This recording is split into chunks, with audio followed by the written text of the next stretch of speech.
G'day guys, and welcome back to Cars and Stuff.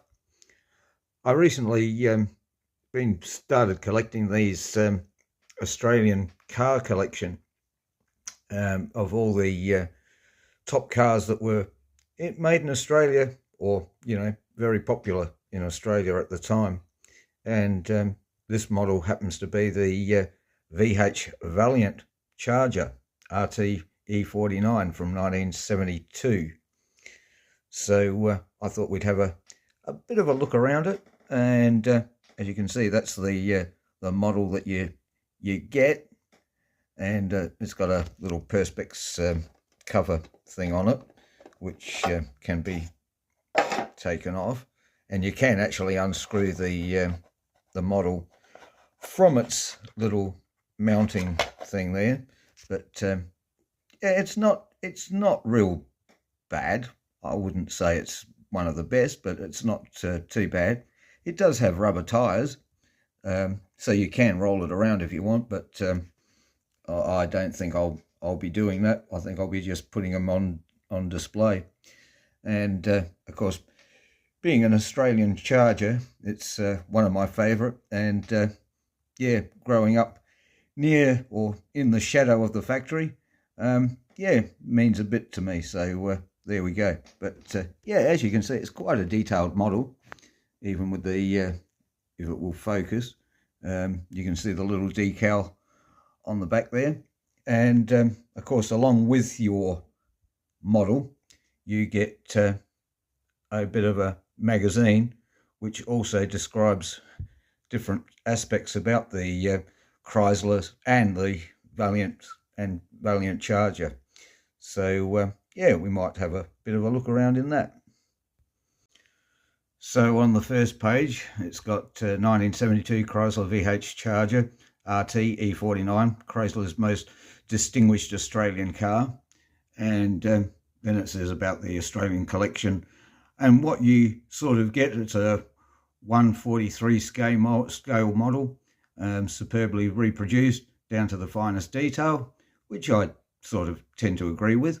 And they've got a lovely double page photo of the Charger, of course, and then it gives you a bit of the engine specifications and the torque and what they had in there. So virtually almost as good as a catalogue if you were buying a brand new Charger back in 1972.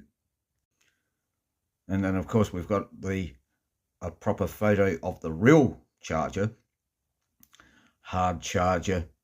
But yeah, of course, everybody remembers Hey Charger.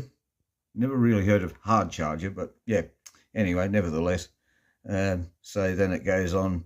By the end of the 1960s, the Australian market was very definitely the big three. So it was the Holdens, Ford, and Chrysler.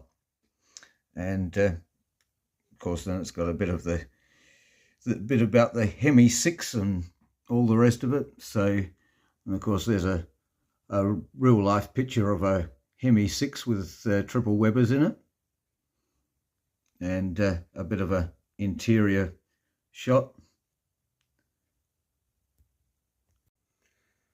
And of course, one of my favourite things I've ever heard, Hey Charger.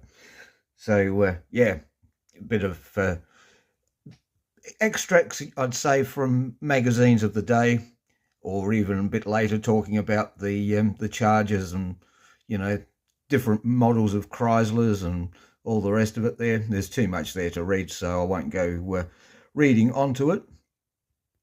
But yeah, I think that's a cool photo anyway. Hey Charger.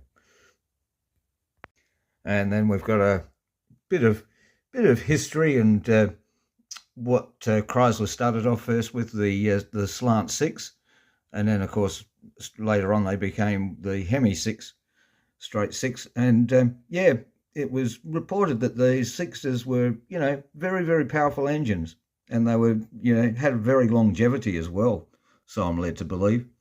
So yeah, they've got the different prices there of the R series, what they were in 62, the VF Pacer in 69, the Track Pack VG in 1970.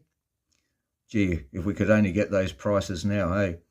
And then you've got the E38 and E49, what they were in those times.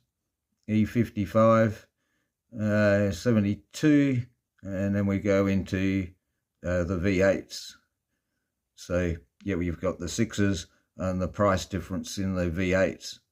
So yeah, quite a bit of difference there, and it gives all the relevant torque settings and power output and in kilowatts and brake horsepower and all the rest of it, because we did use brake horsepower at one time, but everything's measured in kilowatts now. But that's rather an interesting bit of nostalgia in that book as well.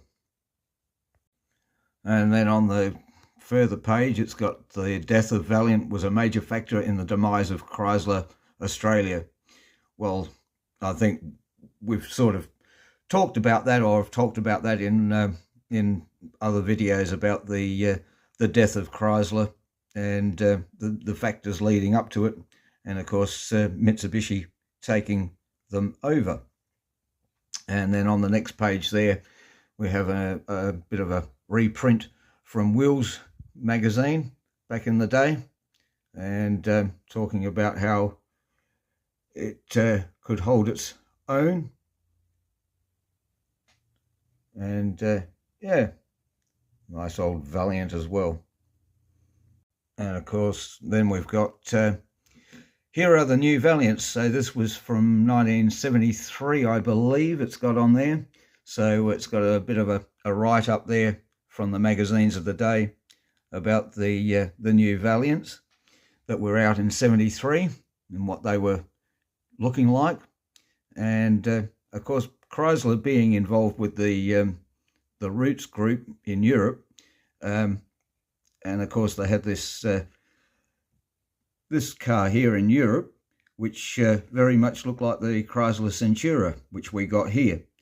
And of course, as everybody knows, the four-cylinder Centuras were not the best cars. The six-cylinders were all right, but yeah, their production life wasn't very long. But you can sort of see the styling very much, especially in that photo, they are very much the same as what we got here as the Chrysler Centura. And some more photos of Valiants of the day from 73, or a 1973 magazine. And some very cool photos. Pity they're in black and white, but still, nevertheless, they look good. And there's a Chrysler by Chrysler by the look of it. So as you can see, you get quite a bit, really. I mean, it's not overloaded with facts, but there's enough there to keep a bit of interest for anybody that's interested in cars, and or Chryslers as per se. And of course you get that very cool little model, which I love very much. So I'll say thanks for watching, guys, and yeah, if you see it in the newsagents, give it a look and maybe get one. Start your own collection. All right, I'll say thanks for watching, thanks for liking, and we'll see you all in the next one. Cheers for now, guys.